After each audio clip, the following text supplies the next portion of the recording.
Feliz sábado, meu querido amigo, meu querido irmão. Mais uma vez gostaríamos de agradecer a você por permitir entrar na sua casa, entrar no seu aparelho aí de celular, de computador, na sua televisão, seja onde for que você esteja acompanhando nosso canal. Muito obrigado pelo carinho, pelo amor, pelo respeito, pelas demonstrações de carinho que nós estamos recebendo ali no nosso canal. E que Deus continue te abençoando sempre.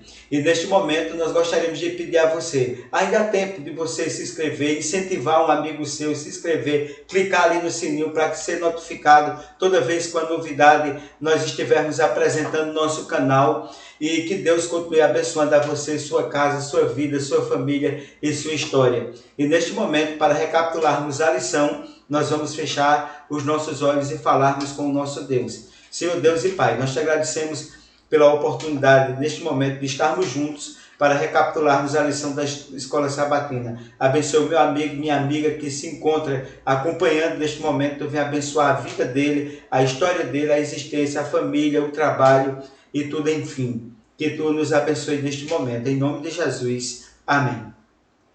O título da lição desta semana que nós iremos recapitular, a lição de número 10, é exatamente a Bíblia como história. E que nesses momentos nós possamos aproveitar os fatos que nós iremos narrar aqui, apresentar para que seja extremamente de edificação para a sua vida espiritual, para a sua vida intelectual. Então, vamos aqui iniciarmos com o texto para memorizar, que se encontra no livro de Deuteronômio, capítulo 20, versículo 2, que diz: Eu sou o Senhor, teu Deus, que te tirei da terra do Egito. Veja que coisa importante, nós compreendermos e sabermos que Deus ele atua na história do seu povo. Ele também atuou, ele atua, ele atuará na minha vida, na tua vida e na tua história. Foi assim, Deus fez maravilhas no passado, ele faz maravilhas no presente. A história nos comprova isso, a arqueologia nos comprova isso, nos confirma exatamente aquilo que Deus revelou, aquilo que Deus inspirou nas Sagradas Escrituras. E nesse sentido, os tópicos principais que nós iremos abordar nesta lição são exatamente os seguintes. Primeiro, a Bíblia como história. Segundo tópico, Davi, Salomão e a monarquia. Terceiro tópico, Isaías, Ezequias e Senaqueribe. O quarto tópico, Daniel, Nabucodonosor e Babilônia. O próximo tópico, Jesus, um fato histórico ou um mito. E o último tópico, a fé e a história. Esses tópicos aqui é o que nós iremos abordar para que nós possamos compreender o que a lição ela nos apresenta. Em primeiro lugar, nós gostaríamos de apresentar uma frase de um historiador cristão, hebreu também, judeu, que nos traz essa reflexão. À luz da Bíblia, a história não é uma mera sucessão de fatos conhecidos, coisas feitas e que não são mais dignas de debater. A Bíblia reflete a revelação de Deus e sua relação com a história. A Bíblia, ela nos traz os fatos que aconteceram para nos ajudar a compreender que Deus participa da história e quer propiciar para o ser humano o entendimento e a compreensão de que essa história pode nos ajudar a ter certeza, ter convicção de que Deus atua na história da humanidade. E nesse sentido, primeiro é importante nós entendermos o que é a história. O que é a história, para que estudar a história, por que estudar a história, para que serve a história, porque sem a história nós não teríamos condições de sabermos o que aconteceu no passado, para que no presente nós pudéssemos entender e compreender no que aquilo vai nos ajudar a refletir, para que assim nós possamos nos preparar para o futuro. E nesse sentido, outra reflexão importante. Então, a história é estudar a ação dos homens, a história é o estudo do passado, a história é a ciência dos homens do tempo, é a narração dos fatos, e a história é um processo social dinâmico, não é um processo estático, parado no tempo e no espaço. A história está em movimento. E outra coisa importante também para nós refletirmos, segundo Peter Book, ele, que é um historiador famoso, ele cita James Harvey Robinson, no livro A Escrita da História, Nova Perspectiva. Ele diz: a história inclui todo traço e vestígio do homem. o que o homem fez ou pensou desde o seu primeiro aparecimento na face da terra. Então, o que é a história? É tudo que inclui todo o passado e os vestígios deixados pelo homem ao longo da história. O que o homem fez, o que o homem pensou, o que o homem realizou desde os primórdios da história da humanidade. E nesse sentido, também para o historiador francês Marc Bloch, história se define como o quê? Como a ciência, como um homem, o estudo do homem, do seu tempo, do seu espaço, e esse estudo vai exatamente nos aprender e nos ensinar a fazermos reflexões para o presente momento. E qual é o papel do historiador? Interpretar os fatos históricos. Essa interpretação dos fatos, ela se dá através dos registros que foram deixados pelo homem ao longo do tempo. E a história também, o historiador vai estudar os documentos e as fontes históricas e buscar aqueles vestígios que possam nos fornecer informações para investigações que serão necessárias para que nós possamos conhecer a história e o seu processo. E nesse sentido, quem é responsável pelas informações e pelos dados da pesquisa histórica? O historiador, ele tem um papel fundamental na construção do entendimento do processo histórico. Por isso que ele precisa exatamente das fontes, quer seja oral, quer seja as fontes escritas, para que ele possa fazer exatamente esse papel de fazer essa análise, essa reflexão. E dentro da perspectiva da historiografia e da história na perspectiva bíblica, é o que nós podemos entender, que a história ela é uma testemunha. Outra coisa importante, a história faz parte da memória do povo. Outra coisa importante, a história é exemplo. Outro aspecto, a história é um fato.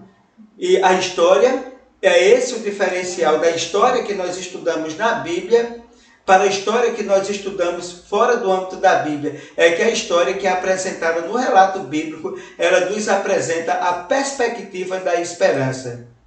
Porque se a nossa vida se resumir só a esse mundo, nós seríamos mais miseráveis de todos os homens. E assim nós iremos fazer uma reflexão sobre aquilo que são fatos históricos que são narrados pela Bíblia, e se a arqueologia e se a história elas são capazes de comprovar através daquilo que nós falamos, as fontes históricas. E agora nós gostaríamos de falar um pouco do segundo tópico, Davi, Salomão e a monarquia. Vejam, o povo de Israel ele tem a sua história política, econômica e social. Então, o primeiro momento da história do povo hebreu, do povo de Israel, foi exatamente o período patriarcal. Depois nós tivemos o período dos juízes.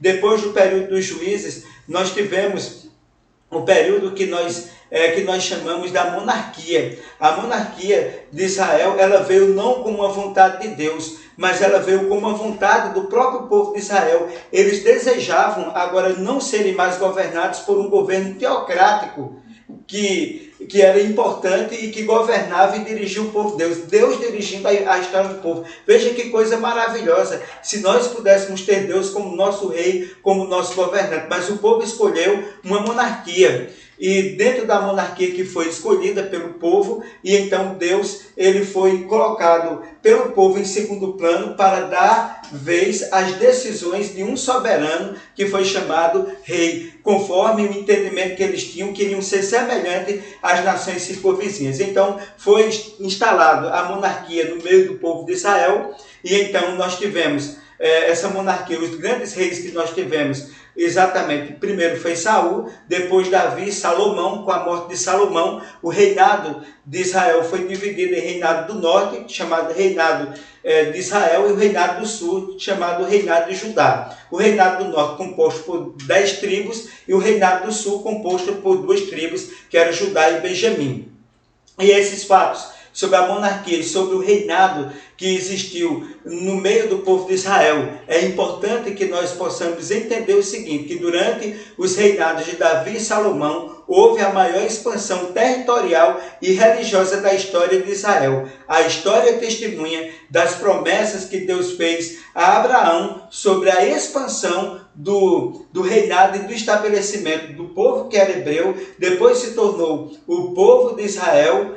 Então Deus cumpriu as promessas que ele fez. E como nós podemos entender isso?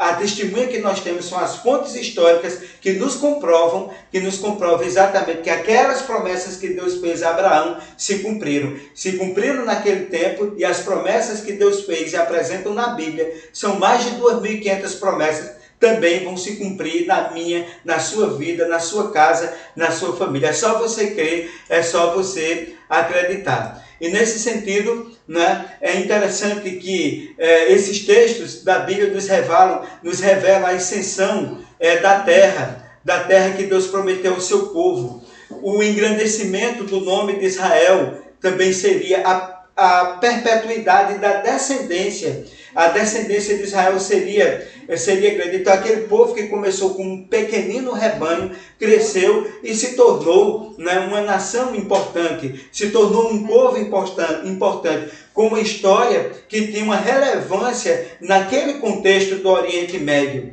E nesse sentido, é importante que esses fatos históricos eles sejam conhecidos. E muitos tentaram negar a historicidade de Davi, a historicidade de Salomão, a historicidade do povo de Israel, mas os achados arqueológicos que foram comprovados pelos historiadores como fonte, nos mostra exatamente que Davi existiu, que Davi foi rei em Israel e que Davi ele teve um reinado forte e que ele teve um palácio. Muitos negavam isso, mas a história e a arqueologia está hoje nos afirmando isso. Nós temos aqui essa foto que estamos apresentando aqui de Kirbet Quiafa, que Israel, né, a fortaleza da época de Davi, perto do Vale de Elá.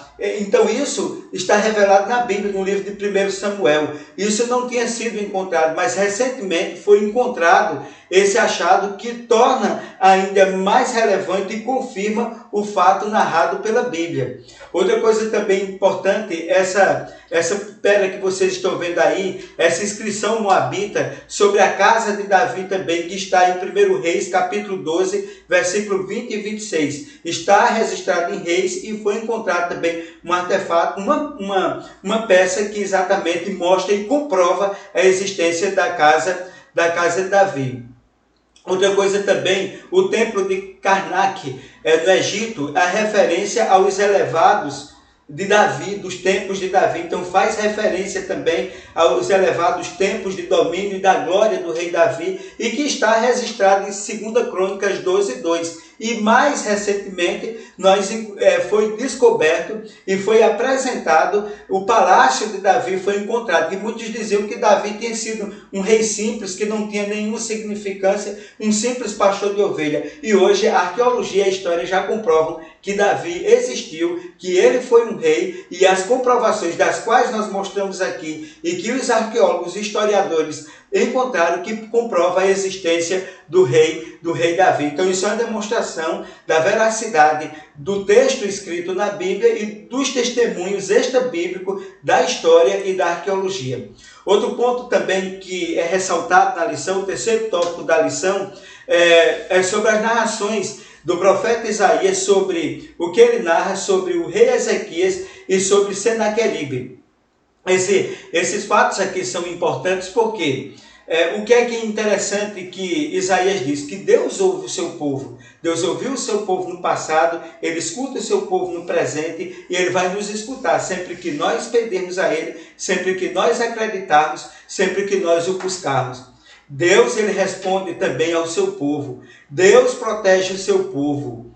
E os relatos da arqueologia, elas nos mostram e nos revelam que há algum tempo se dizia que não tinha nenhuma comprovação sobre Senaqueribe. E quem foi Senaqueribe? Foi um rei que perseguiu o povo de Deus, um rei assírio que perseguiu o povo de Deus. Ele existiu? Então, aí vem a comprovação. Achados arqueológicos encontraram essas duas peças que estão aí demonstradas no slide. O prisma de Taylor e as inscrições do touro alado nos confirmam os achados que a suposta vitória da Síria sobre Judá. Esse é um ponto importante. O cerco sobre Jerusalém, a conquista das riquezas do templo, o orgulho de Senaqueribe e o confinamento do rei de Israel, Ezequias, conforme narrado pelo profeta Isaías e conforme narrado também no livro de Crônicas, capítulo 32 e 2 Reis, capítulo 18. Então, aqui, esses achados arqueológicos confirmam exatamente a conquista da Síria pelo rei Senaqueribe sobre o rei Ezequias, o rei do povo de Deus.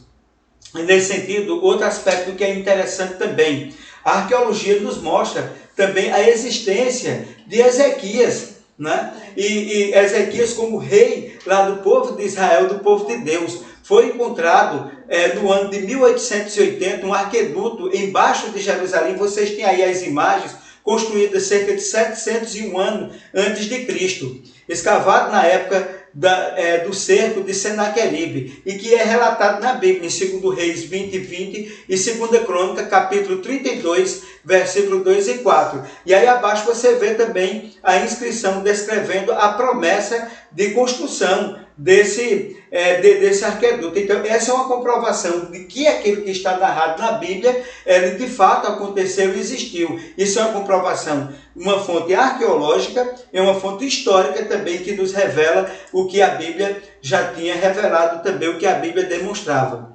Outro fato também que é importante, é o quarto tópico, ao nós abordarmos, é a questão de Daniel, Nabucodonosor e Babilônia. Como isso é importante também nós registrarmos esses achados de extrema importância. Porque o livro de Daniel, escrito por Daniel, deve ter sido, desde o começo, um lugar de honra nos círculos para o qual foi escrito, além de ter exercido profunda influência no desenvolvimento do pensamento judaico. Então, Daniel e o seu livro teve uma importância no pensamento judaico. Qual a importância do livro de Daniel? Porque ele é um livro histórico e é um livro profético. É um livro extraordinário, é um livro que é confirmado tudo o que ele diz pela história, pela arqueologia, e no Novo Testamento, os livros do Novo Testamento, especialmente o livro do Apocalipse, é exatamente uma ampliação do entendimento das profecias que são reveladas no livro de Daniel. Então, a história, ela narrada ali no livro de Daniel, ela é exemplo de quê? Né? A vida de Daniel e de seus amigos de quê? De fidelidade, né? De conduta, de juízo. Né? Então, essas coisas são muito importantes, que são narradas pelo livro de Daniel. E a arqueologia poderá nos também informar sobre os achados, sobre as peças, que a Babilônia, que é narrada na Bíblia, existiu como um grande império, e que o povo de Deus passou um tempo escravizado ali na grande Babilônia, a Babilônia do jardim suspenso, a Babilônia do poderio, um grande império existente no passado. Aquele império que no sonho de Daniel, capítulo 2, Nabucodonosor, interpretado por Daniel, representava a cabeça, e que Nabucodonosor, ele ficou indignado, porque ele não queria ser só a cabeça. Ele disse: não, vou fazer uma estátua toda de ouro, porque eu não sou a cabeça, não, eu sou tudo ouro. É o poderio, a soberba, a arrogância de Nabucodonosor. Aí está o portão de Está, que confirma que foi um achado importante para confirmar a existência do reinado de Babilônia. Outra coisa também, a Rua da Procissão é outro achado também importante. As ruínas de Babilônia também. Tudo isso nos demonstra e nos revela a existência e o poderio de Babilônia.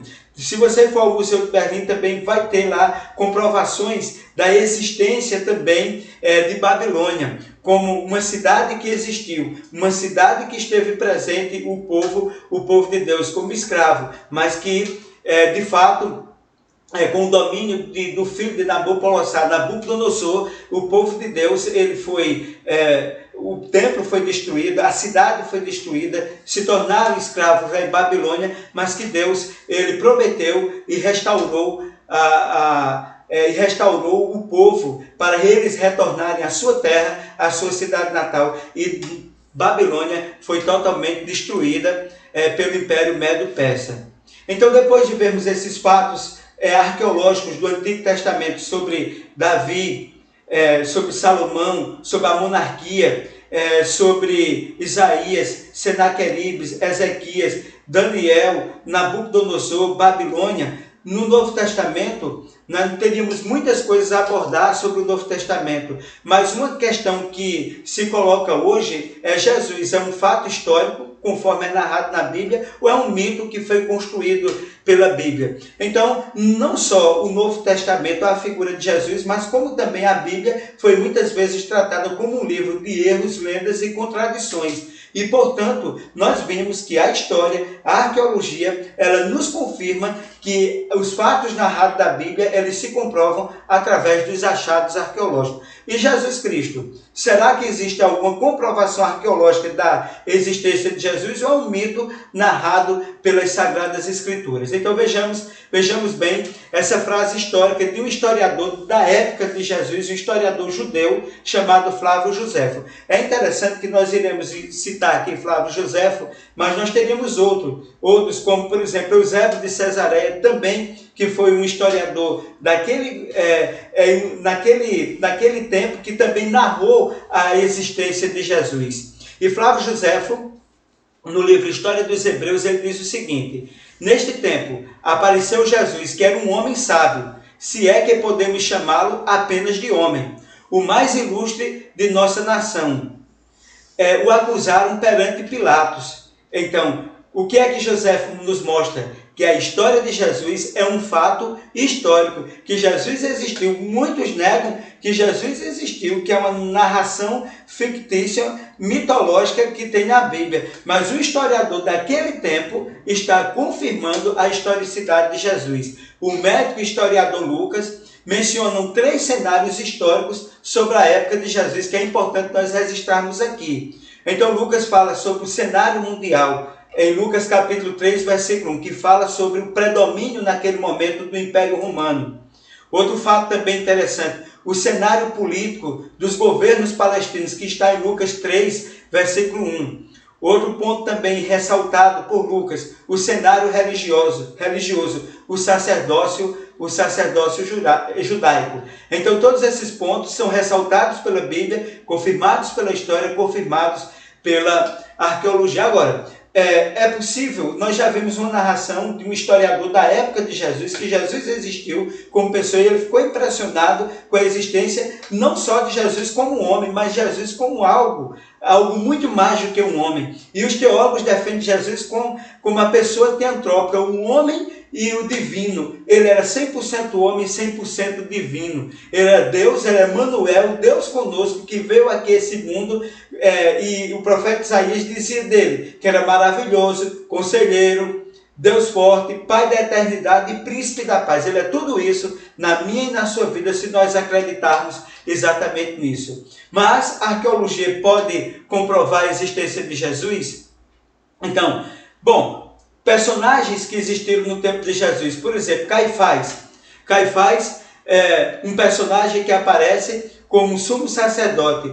Esse ossuário de Caifás foi encontrado em 1990 e continha a inscrição: José, filho de Caifás, continha restos mortais de um homem de aproximadamente 60 anos. A estela de Pilatos, descoberta em 1961, inscrição: Pôncio Pilato, prefeito da Judéia. Conforme a Bíblia Sagrada narrava Caifás, narrou também Pilatos, não tinha nenhuma comprovação até então e foi comprovado. O artefato fazia parte do Palácio de Verão em Cesareia Marítima. Outro ponto também, esse é um dos mais polêmicos e dos mais importantes testemunhos sobre a historicidade de Jesus, sobre a existência de Jesus. E notai bem esse ossuário, esse chamado ossuário de Pilatos, revelado ao público no ano de 2002, que tinha a seguinte inscrição: Tiago, filho de José, irmão de Jesus. Veracidade da inscrição e questionado por alguns. Houve um julgamento, houve muita polêmica sobre esse ossuário que foi encontrado, mas esse ossuário nos confirma a historicidade de Jesus. Veja o que dizer: Tiago, filho de José, irmão de Jesus. Esse é um testemunho extra-bíblico extremamente importante sobre a existência e sobre a historicidade de Jesus. Então, além de tudo isso que nós mostramos a vocês, a narração histórica de alguém, de um historiador que viveu no tempo de Jesus, um historiador judeu. Esses artefatos que confirmam a historicidade de Jesus. Isso aumenta a nossa fé, isso nos faz entender o Jesus como alguns querem provar que ele é mitológico. Ele não é mitológico. A Bíblia não narrou alguém mitológico, alguém que existiu só na imaginação, não. Mas a Bíblia narra alguém que existiu de fato e de direito, o Emanuel, o Deus conosco, que veio salvar a mim e a você, que ama a mim, que ama a você, e que demonstrou quando ele morreu na cruz do Calvário para nos salvar. E acima de tudo, ele ressuscitou para que nós tivéssemos esperança desse mundo escuro de erro, pecado e morte. Veja como é importante o estudo da história, o estudo da arqueologia, para que nós possamos concatenar esses estudos com as Sagradas Escrituras. E meus queridos, então a fé e a história. Então nós vimos até agora simplesmente a história, narrando fatos, através da arqueologia, dessas fontes históricas encontradas, comprovando o que diz a narração bíblica sagrada. Mas qual é o papel da fé? Se nós não tivéssemos esses artefatos, se nós não tivéssemos isso narrado na Bíblia, narrado nos livros de histórias, encontrado pelos arqueólogos, o que nos restaria é o quê? A fé. Em Hebreus capítulo 11, versículo 1, diz o seguinte: a fé é o firme fundamento das coisas que se esperam e a certeza das coisas que não se veem. Sem fé é impossível agradar a Deus, porque é necessário que aquele que se aproxima de Deus confie que Ele existe. Então, mesmo que nós não tivéssemos nada disso, nós teríamos a fé para acreditar nesse Deus maravilhoso. Agora, a nossa fé, né, ela independe desses artefatos que foram encontrados, dessas fontes que foram comprovadas pela arqueologia e pela história, independe. A nossa fé, ela está porque nós acreditamos no Deus que opera milagres, no Deus que está presente em nossas vidas. E é importante nós dizermos que não é preciso também a gente ter uma fé cega. Eu conheço uma pessoa que diz o seguinte: eu creio, eu confio tanto na Bíblia, que a Bíblia diz que um peixe, um animal engoliu Jonas, um grande animal. E se a Bíblia dissesse o contrário, que Jonas engoliu uma baleia, ou um peixe, ou um tubarão, seja o que fosse, eu acreditaria. Nós não precisamos ir a esses extremos. Não precisamos. Mas nós precisamos ter uma fé necessária e suficiente para saber que Deus, ele está presente no processo da construção da história mundial.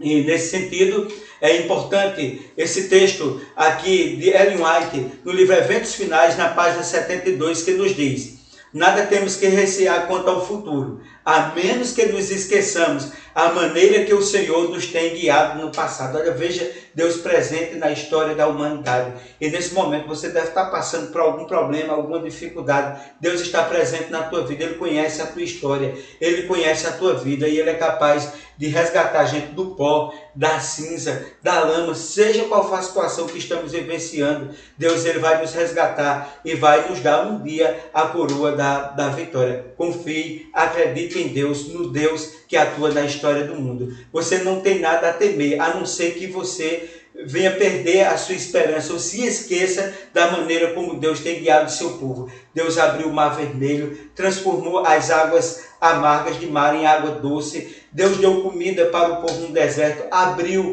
o rio Jordão. Deus fez maravilhas no meio do seu povo. Ele, quando o povo estava no deserto, Ele com uma nuvem protegia o povo daquele sol causticante do deserto, protegia o povo ali no deserto. À noite, Ele colocava uma luz para proteger o povo daquele frio, porque o deserto inverte, é muito calor de dia e muito frio à noite, mas Deus estava ali protegendo. E confie em Deus. Se você passar pela água, ela não vai te submergir. Se você passar pelo fogo, você não vai se queimar. Confie em Deus, porque Deus está presente e Ele quer se fazer presente na sua história e na sua vida. Outra coisa importante, na Bíblia, a história é esperança. O que a história que nós estudamos fora do âmbito da Bíblia não nos apresenta, a Bíblia ela apresenta a história é esperança. Porque ela promete mudar o rumo da história. E Pedro, ele viu, João também viu no Apocalipse, Pedro nas cartas deles e João no Apocalipse. Eu vi um novo céu, uma nova terra, nos quais habita a justiça. E essa história de sofrimento, de pandemia, de suicídio, de guerra, de conflito, de assalto, de morte, de doenças, de tanta coisa ruim, Deus promete mudar a nossa história. E um dia, quando Ele instalar aqui nesse mundo um novo céu e uma nova terra. A história da Bíblia é a história também que nos apresenta a esperança de um mundo melhor. Mas esperança de quê? De receber salvação, de receber a herança. Olha, eu e você, a Bíblia diz que nós somos herdeiros, né? Nós temos uma promessa de que nós iremos herdar um novo céu e uma nova terra, de receber perdão. Creia que Deus te perdoou. O que você fez no passado, Deus te perdoou. A Bíblia diz que Ele lançou nas profundezas do mar. E as histórias nos encorajam a confiar em Deus, obedecendo a sua palavra e esperando dias melhores, que a nossa história ela vai mudar, porque dias melhores acontecerão, porque Deus prometeu. E se Ele abriu o Mar Vermelho no passado, se Ele abriu o Mar Jordão, se Ele transformou as águas amargas em água doce, o que é que Ele não pode fazer na minha e na sua vida? E essa frase que é emblemática: a Bíblia comprova a história e a história comprova a Bíblia Sagrada. Que isso fique gravado em nosso coração. Outra coisa também que é importante, em Hebreus capítulo 11, versículo 32 e 33, diz o seguinte: que mais direi? Não tenho tempo para falar de Gideão, de Baraque, Sansão, Jefté, Davi, Samuel e os profetas, os quais pela fé conquistaram o reino e praticaram a justiça.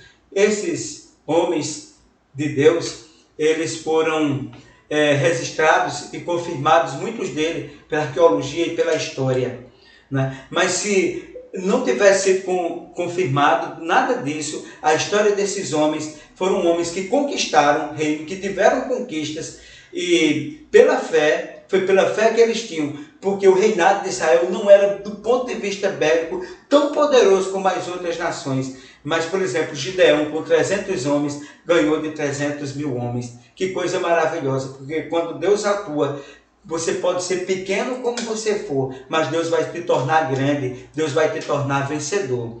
E tantos outros, Enoque, que andou com Deus, viveu com Deus, foi para o céu. Noé confiou em Deus, né? Fez a arca, se salvou de dilúvio com a sua família. Abraão, pai da fé. Sara, uma mulher já de avançada idade, mas ela pela fé, ela teve um filho. José, um homem fiel a Deus. Moisés, o homem mais manso da terra. Raabe, uma mulher prostituta, mas uma mulher que teve uma compreensão incrível sobre o povo de Deus, sobre a nação de Deus. Uma mulher que facilitou, que ajudou o povo de Deus no passado, os espias que estavam em Jericó. E essa mulher está na genealogia de Jesus. Gedeão, Jefté, Sansão, Samuel, Davi, um homem segundo o coração de Deus. Essas pessoas eram pessoas comuns, como eu e como você, que tinham falhas, que tinham defeitos, que cometeram coisas. A Bíblia não encobre, mas foram pessoas que pela fé eles alcançaram a promessa feita por Deus.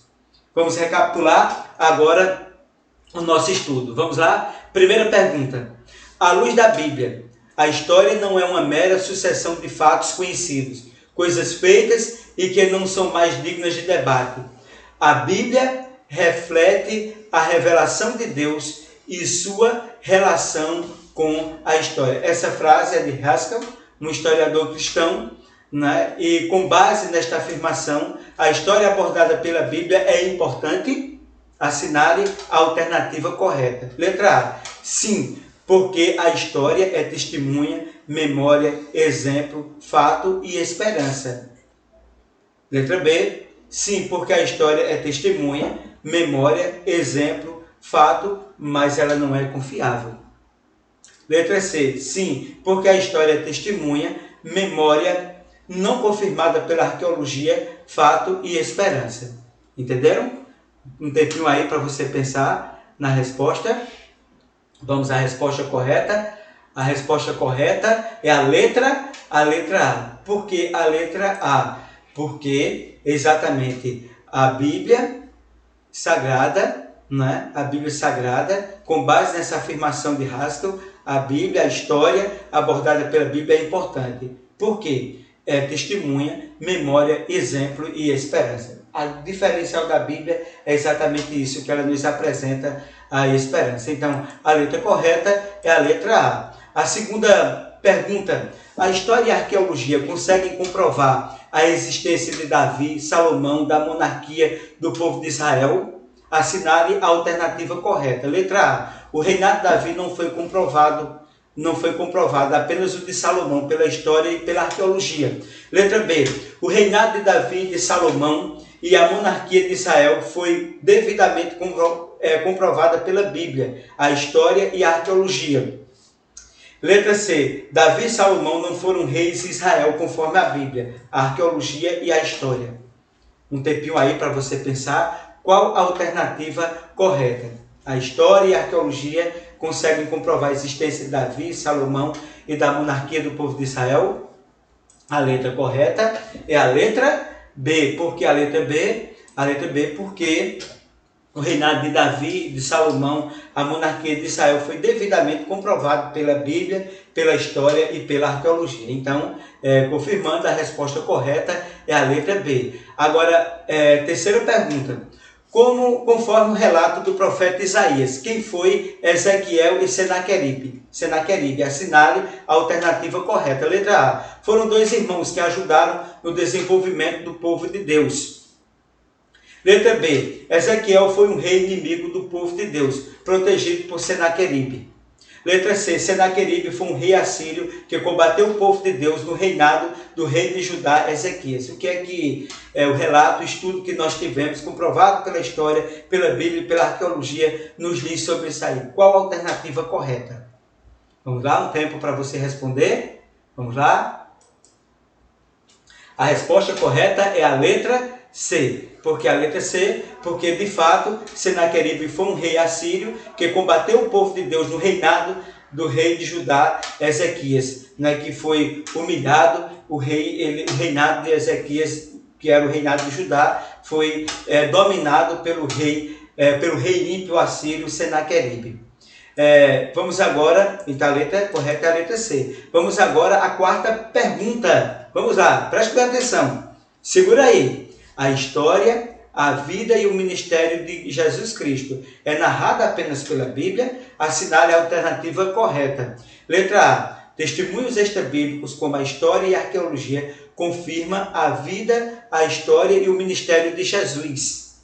Letra B: a Bíblia e o catecismo confirmam a história da vida, do ministério de Jesus. Não existem outras informações sobre a vida e o ministério de Jesus, apenas na Bíblia e no catecismo. Letra C: a Bíblia é a única fonte de informações sobre a história, a vida e o ministério de Jesus?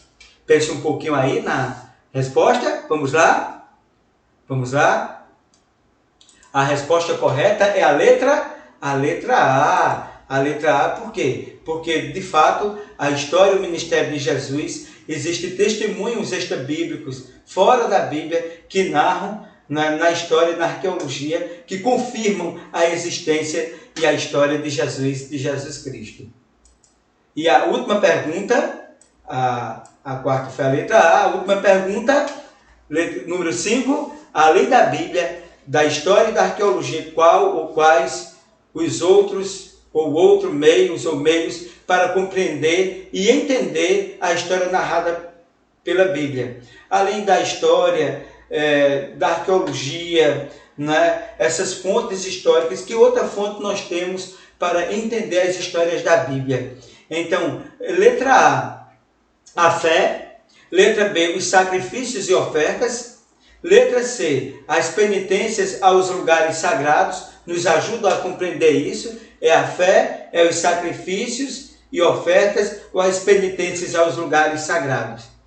Vamos lá? A resposta correta é a letra A. Exatamente a letra A, que a fé, mesmo que nós não tivéssemos a Bíblia, não tivéssemos a história, a arqueologia, mas nós teríamos a fé para compreender e entender as histórias que são narradas na Bíblia. Até porque a Bíblia diz que sem fé é impossível agradar a Deus. Então, qual o resumo da nossa lição desta semana? A história e a arqueologia ajudam a compreender e comprovar os fatos bíblicos narrados nas Sagradas Escrituras. Segundo, histórias narradas na Bíblia como Davi, Ezequias e Senaqueribe foram confirmadas através de estudos arqueológicos. E por fim, além da história, da arqueologia, a fé nos ajuda a compreender e aceitar a veracidade do texto bíblico. E como nós terminamos todos os sábados a nossa recapitulação, uma frase de Ellen White que diz o seguinte: a Bíblia é a história mais antiga e abrangente que a humanidade possui. Veio diretamente da fonte da verdade. E ao longo dos séculos, a mão divina tem preservado sua pureza. Ilumina o remoto passado, que as pesquisas humanas em vão procuram desvendar. Porque a Bíblia é lâmpada para os nossos pés e luz para o nosso caminho. Porque a Bíblia Sagrada foi revelada e foi inspirada por Deus. E que Deus nos abençoe. Muito obrigado por nos ouvir, por participar. Que Deus abençoe sua casa, sua vida. E que prazer, que alegria a gente tem. Estamos orando por você, por sua casa, por sua família. Muito obrigado por participar mais uma vez. Estamos aí próximos a terminarmos essa etapa, para que outras etapas possam acontecer. E assim, Deus ele vai estar presente em nossa vida. E saiba de uma coisa, meu querido amigo e meu querido irmãos, somente a palavra de Deus, somente na palavra de Deus contemplamos o poder que lançou os fundamentos da terra e estendeu os céus. Unicamente ali encontramos um relato autêntico da origem das nações. Apenas ali se apresenta a história de nossa humanidade, não maculada por orgulho e preconceitos humanos, não, de maneira nenhuma. É a minha e a sua história que Deus quer reescrever, e no céu o nosso nome ele vai ser reescrito, a nossa história vai ser reescrita, não como muitas vezes nós passamos desse mundo, as lutas, as dificuldades, as aflições, mas como a história de um verdadeiro vencedor. Que Deus te abençoe, que Deus te ilumine. Vamos orar neste momento para que Deus te abençoe você e sua casa e sua família. Senhor Deus, obrigado pelos momentos que passamos aqui, recapitulando a lição da Escola Sabatina. Abençoe esse nosso querido amigo, esse nosso querido irmão que nos acompanhou. Que tu venha abençoar a sua casa, a sua vida, a sua história e a sua existência. Em nome de Jesus. Amém.